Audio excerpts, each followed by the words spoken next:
Ibn Mas'ud said, I said to the Prophet, هل للساعة من علم تعرف به? Does the hour have a knowledge that you can know it by? He said, Na'am, ya Ibn Mas'ud. And Muslims have to know these signs so they recognize them when they see them. And there are many signs. One of the signs, يكون الولد غيظا, children become filled with rage. وأن يكون المطر قيظا, rain becomes burning or acidic, acid rain. وأن تفيض الأشرار فيضا, you'll see evil people spreading widely. يا ابن مسعود إن من علامة الساعة وأشراطها أن يؤتمن الخائن وأن يخون الأمين. People will trust treacherous people and they will consider trustworthy people treacherous. وأن يصدق الكاذب وأن يكذب الصادق. The truthful one will be called a liar and the one telling a lie will be called truthful. These are signs. يا ابن مسعود إن من علامة الساعة وأشراطها أن تواصل الأطباق وأن تقطع الأرحام. This to me is one of the clear prophetic miracles of the Prophet ﷺ. He said, تواصل الأطباق, that the dishes will be communicating continuously, and the Prophet used the very word that's used for satellite communications, muwasalat, and people will sever their family ties. In other words, people will stay home and watch television on satellite dish, and they won't go visit their neighbors. This is an amazing hadith to me. يا ابن مسعود من أعلام الساعة وأشراطها أن يسود كل قبيلة منافقوها. You will see hypocrites ruling. وكل سوق فجارها. And you will see the worst people controlling the marketplaces. يا ابن مسعود إن من أعلام الساعة وأشراطها أن تزخرف المحاريب وأن تخرب القلوب. You will have ornamented mosques, but the hearts would be ugly. So people praying in the mosque, they've done no tazkiyah, but the mosque is beautiful. يا ابن مسعود إن من علامة الساعة وأشراطها أن يكون المؤمن في القبيلة أذل من النقد. The mu'min will be more humiliated than the ugly goat. Like nothing. يا ابن مسعود إن من علامة الساعة وأشراطها أن يكتفي الرجال بالرجال والنساء بالنساء. You will see homosexuality and lesbianism widespread. And he said, you will see Mirk al-Subyan, young people having massive wealth. Like Zuckerberg is a multi-billionaire before he was 30. And you will see Mu'amaratun Nisa. You'll see movements to corrupt the women. يا ابن مسعود إن من أشراط الساعة وأعلامها أن يعمر خراب الدنيا ويخرب عمرانها or عمرانها.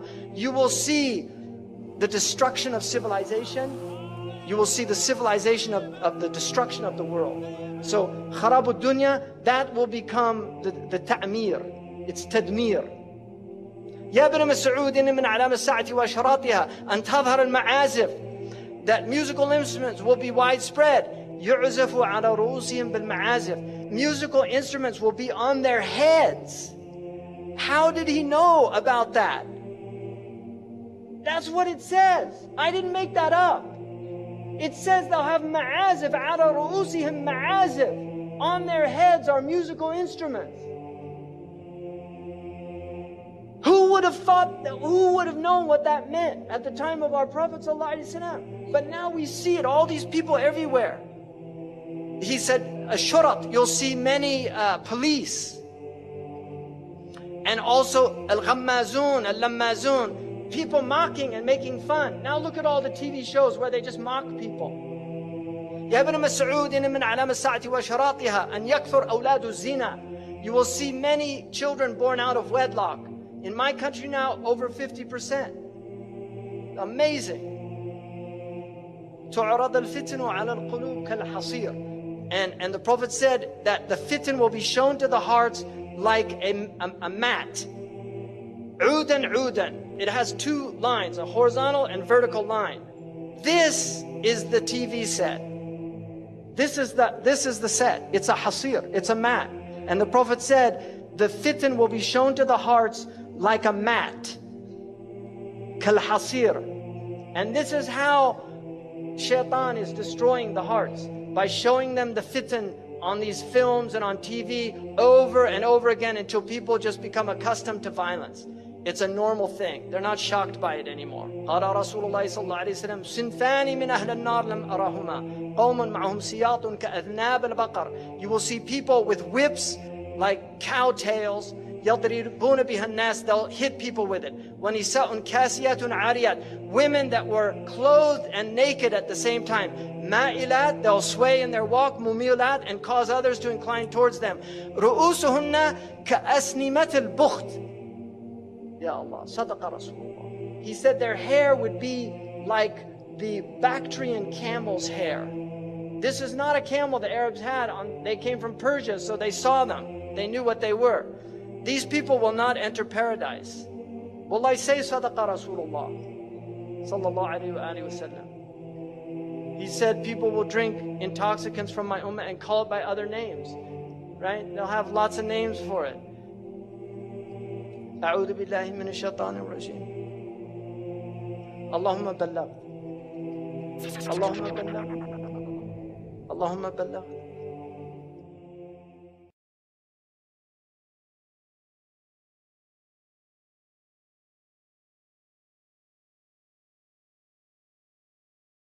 With this religion. Now they're using these black flags. Because there's hadith about the black flags coming from Afghanistan towards the end of time. But they don't know that there's actually two different black flags. There's the black flags of Bani Abbas, but then there's another group of black flags that we were warned against. Sayyidina Ali says, عن علي بن أبي طالب قال إذا رأيتم الرايات السود فَالْزِمُوا الْأَرْضِ وَلَا تُحَرِّكُوا أَيْدِيَكُمْ وَأَرْجُلُكُمْ. Stay put. Why? Because it's fitna. Stay put. What do you do during fitna? You do what the Prophet ﷺ said. When the fitna comes, you stay in your house. كُونُوا حِرْسًا مِنْ أَحْلَاسِ الْبَيْتِ. You don't go out. The Prophet ﷺ said, الْعِبَادَةُ فِي الْفِتْنَةِ كَالْهِجْرَةِ إِلَيَّ. That doing ibadah during fitna is like making hijrah to me. Because his religion is not a religion of fitna. And civil strife, persecution, these Yazidis have been living there for centuries. The Christians, this is a testimony to the beauty of our religion that the Christian church of Syria and Iraq for centuries lived with their churches inviolable. They could worship God in their churches and they weren't afraid of the Muslims. And now they're running, they're fleeing. Sayyidina Ali said, ثُمَّ يَظْهُرُ قَوْمًا ضُعَفَاء لَا يُؤْبَأُ لَهُمْ. Then you will see these weak, insignificant people. لَا يُؤْبَأُ لَهُمْ. Insignificant people. Insignificant people. These are not notables. They have no learning. There's no scholars amongst them. Insignificant people. قُلُوبُهُمْ كَزُبْرَ الْحَدِيدِ. Their hearts are like pieces of iron. And in a riwayah, لَا رَأْفَةٌ وَلَا رَحْمَةٌ عَلَى عَدُوِّهِمْ. They have no mercy with their enemies. And the Prophet ﷺ said, مَنْ لَا يَرْحَمْ لَا يُرْحَمْ. Even this poor mother asking for her child to be... And let me say something, just predicate this here. I'm not exonerating these neoconservatives that opened this door. All right? I'm not exonerating what this country did to the Iraqi people. All right? Who opened the door of fitna? I'm not exonerating them. So I'm not talking, but I'm dealing with what we've got right now. That happened. Now we have another situation. We can play the blame game because that's Iblis's favorite game. That is his favorite game. بِمَا أَغْوَيْتَنِي لَأَغْوِيَنَّهُمْ أَجْمَعِينَ.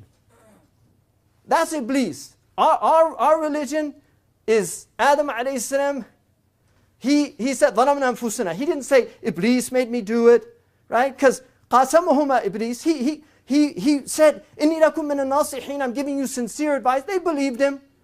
They were like children. They were innocent. They believed Iblis. And they fell. He didn't say, oh, Iblis, he swore an oath. We never thought he'd lie. They didn't blame Iblis. That's why he's Khalifa. That's why Adam is Khalifa, because he didn't do what Iblis did. Iblis blames God. You led me astray. So you can blame America. You can blame Israel. But if you want to get to the metaphysical level, then we have to deal with our sins. Why did they come? فَجَاسُوا خِلَالَ الدِّيَارِ بَعَثْنَا عَلَيْهِمْ عِبَادًا لَنَا. We sent them our servants. Those were the Babylonians. They weren't the people of Haqq. They were sent to Bani Israel. Why? Because Bani Israel had deviated from the path, and so God sent them servants that would go into their houses, take their women, kill their men.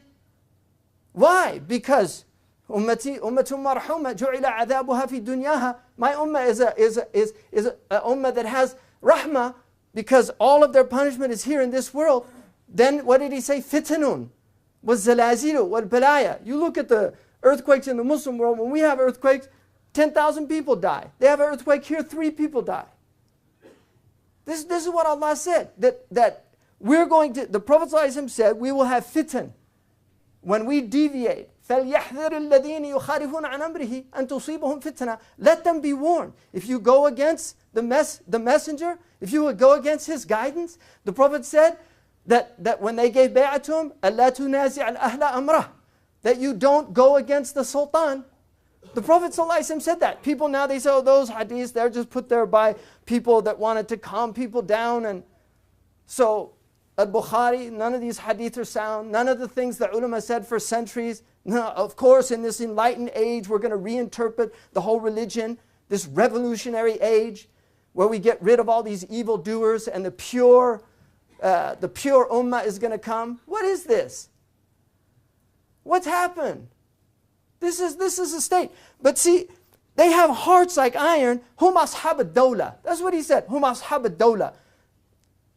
They're the people of Dawla. That's their name, Dawla. They call them Daesh in the Arab world.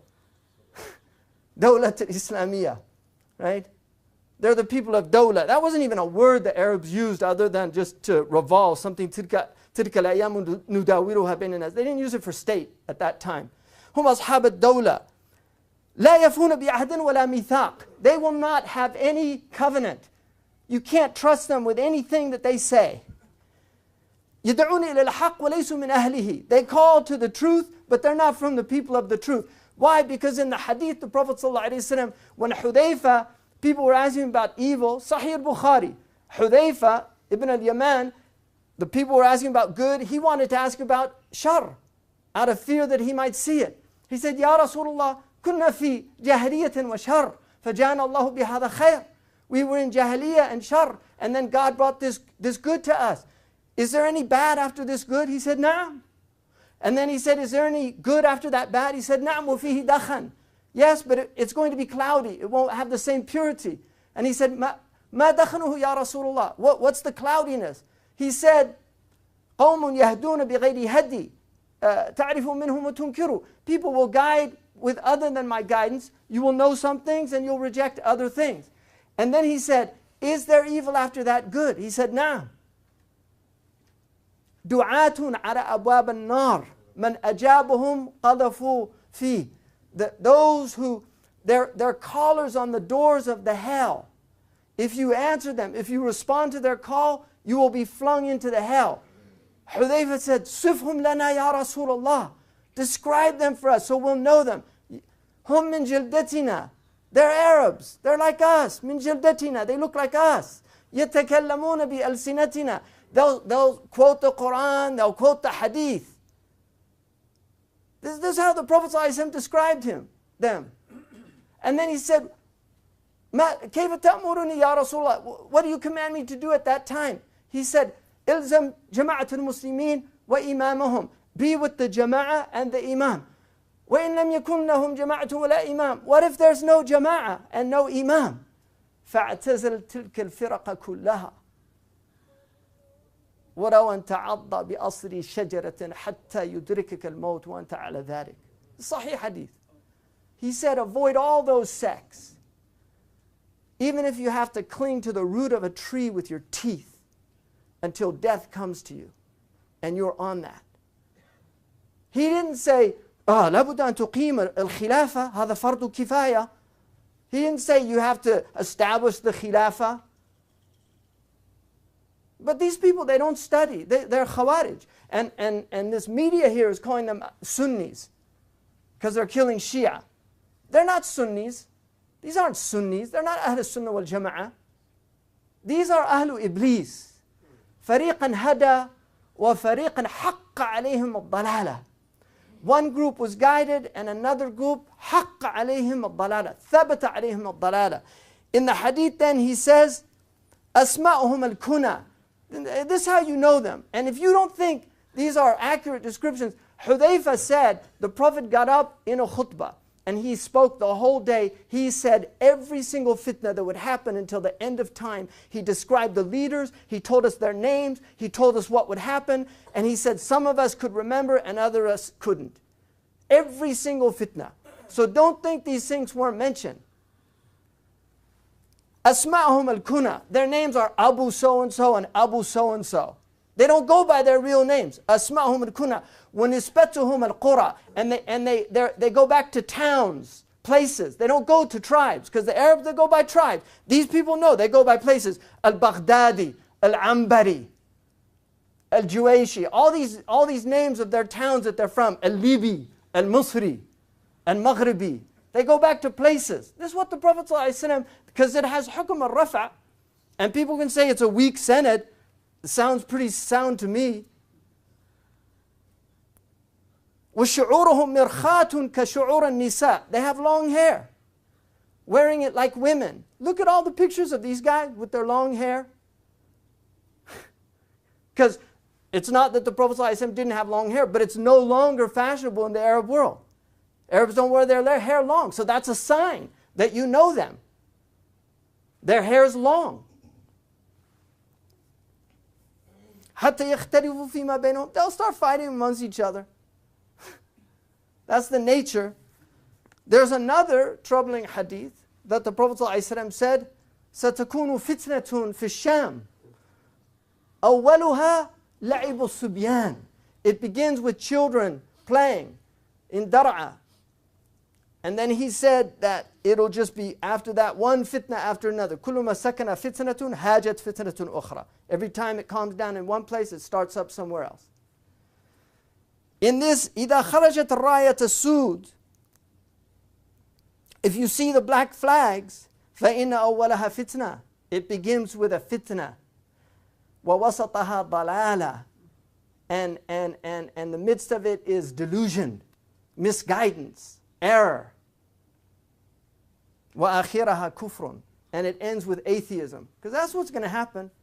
People start losing their faith. This is what happened to the Europeans. They had World War I and II. It was enough for them. They don't believe in God anymore. They were a profoundly religious civilization. Look at all the churches they built. People can't take it. That's so much. Where's God? The question is not where is God, it's where are we? That's the question. لا يسأل عما يفعل. He's not asked about what he did, but we're going to be asked about what we did. Why aren't we following the guidance of the Prophet ﷺ? And in this hadith that Makhul relates, he says, Mali wali bani al-Abbas. Because most of these they thought had to do with the Abbasids. But then he said, Shayya'u ummati. They split my ummah. Wa albasuhum thiyab al-sawad. And they put black clothes on them. Albasuhum thiyab al-nar. May God put clothes of fire on them. These people are khawarij. They're killing Muslims. They've every single criteria. And don't be fooled by their piety. Don't be fooled by their piety, because the Prophet ﷺ said, عند صلاتهم تحقرون صلاتهم. When you see them pray, you'll consider your prayer insignificant. وعند صيامهم تحقرون صيامكم. But he said, يقرؤون القرآن ولا يتجاوز حناجرهم. They'll recite the Quran, it won't go past their throats. The ulama said it means they won't understand it. Because they don't have the tools. You can't understand the Quran without the tools. They won't understand it. And then he said, يَمْرُقُونَ مِنَ الدِّينِ Sahih Bukhari. يَمْرُقُونَ مِنَ الدِّينِ كَمَا يَمْرُقُ السَّحْمُ مِنَ الرَّمِيَّةِ. They will leave this religion like an arrow is shot out of a bow. And in a riwayah in al-Bukhari, it says, يَخْرُجُ فِي أُمَّتِي. And then the Rawi says, مَا قَالَ مِنْهَا. There will come out amongst my ummah. And he didn't say from it, because they're not from him. These people are not from the Prophet ﷺ. They have nothing to do with the man who was sent as a mercy for all the world. And the fact that they're in any way, shape, or form associated with this religion is a grave tragedy. Muslims in this country have a big responsibility to get out there and educate people Because these people are watching these newscasts, and maybe there is some other agencies involved. I don't know. Because this is an age of fitna. It's all confusion. It's what the Prophet ﷺ said. But as far as I'm concerned, I'm not confused. I'm not confused. If you're confused, you haven't studied this religion. And if you think this has anything to do with the truth, you definitely haven't studied this religion. Because these people are shayateen.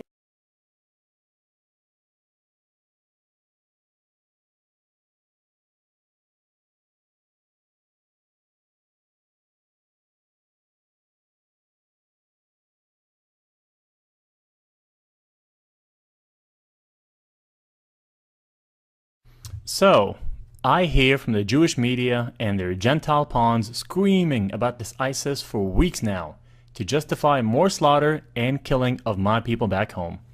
Do you think Arabs use acronyms? And when was the last time you ever saw Arabs using acronyms in anything they market or sell?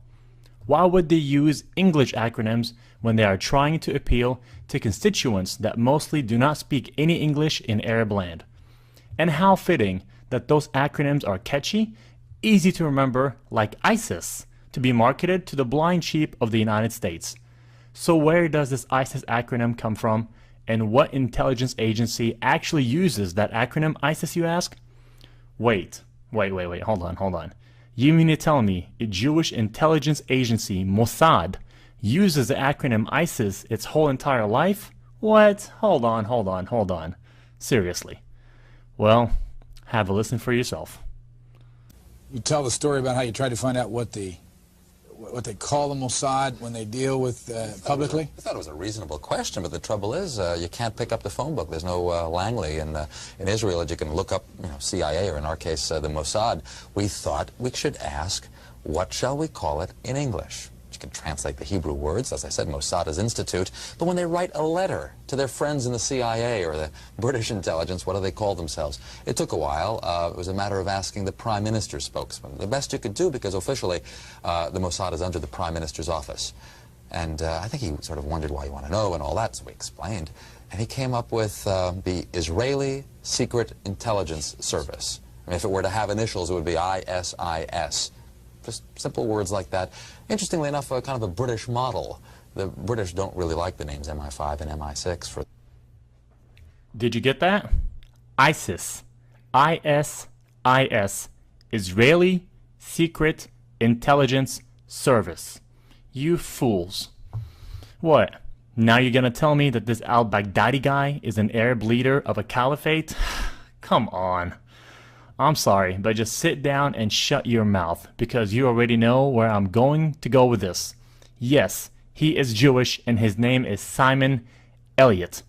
Edward Snowden has already released documents proving that, and a French newspaper has already reported on this. But your Jewish masters in the US, especially your terrorist senator John McCain, will not allow it to be publicized. And here is the same Jewish terrorist, Simon Elliott, masquerading as a leader of the Islamic Caliphate. And here he is hanging out with your Senator, John McCain, orchestrating and funding the new terrorist group. This is all nothing but a charade. And do not think for a minute this is just an isolated incident. They have been doing this for a long time.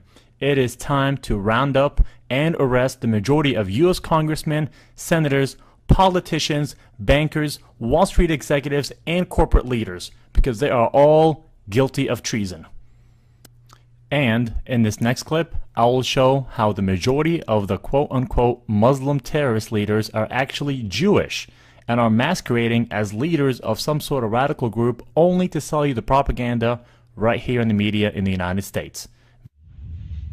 Adam Gadon, the so-called American Al-Qaeda who proclaimed himself the media maven, if you will, for Al-Qaeda, and was helping to produce a lot of these so-called Al-Qaeda videos that were all over the internet that made Al-Qaeda look really bad and made the Muslims look bad. Should you fail to comply in full, we will deem it sufficient justification to continue to fight and kill Americans. Come to find out, Adam Gadon's real name was Adam Perlman. And not only was he, in fact, Jewish, he was the grandson of a member of the board of the Anti-Defamation League. And if you've been following the history of the Anti-Defamation League, you will find out they've been very much involved in covertly supporting a lot of these so-called American Nazi movements. In fact, all the way back, just about the time of World War II, there was this scandal where the head of the American Nazi Party, which had a total membership of like 6, and yet they were getting all this press, was arrested for embezzling from his sponsors, which turned out to be the ADL, so that kind of blew up in their faces. So anyway, we have Adam Perlman, and he's been going around saying, I'm Al-Qaeda, I'm Al-Qaeda, see, I got a turban on my head, I'm a terrible Muslim, gotta hate me, gotta be afraid of me, and of course everybody's laughing at him now because we all know who he is. Okay, so they have brought in the understudy, and there is a new American Al-Qaeda named Yusuf al-Khattab. Ooh, big scary name, and they've got a picture of him out there where he's holding all these guns and knives, and he's dressed up like a wannabe Rambo, and he's scowling at the camera, and he supposedly has this website with things in it, like pictures of the Statue of Liberty with an axe buried in the back of the head. I mean, very heavy-handed, very over-the-top. There was also a link to a puppet show mocking Danny Pearl's beheading. Take a look.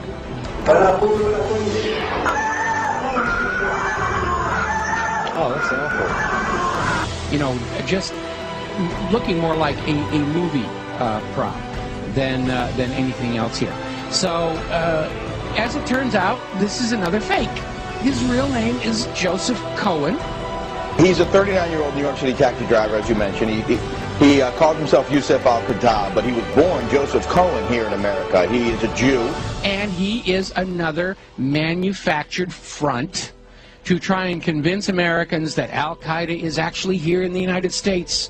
And this is why we've got to be doing this, doing surveillance on the American people and reading their email and listening to their phone calls and all this stuff, because you never know when we're going to get into a situation with the American Al-Qaeda. And it's all a front. It's a fake. He's up there. He's there to try and create an enemy that doesn't really exist in order to justify the totalitarian treatment of the American people and to encourage us to go and attack them before they kill us. They're already here on the home front. We've got to go bomb those gosh darn Muslims, because they're infiltrating America, and they're ripping tags off of couch cushions, and they're causing global warming, and we've got to go and it's nonsense. It's all war propaganda.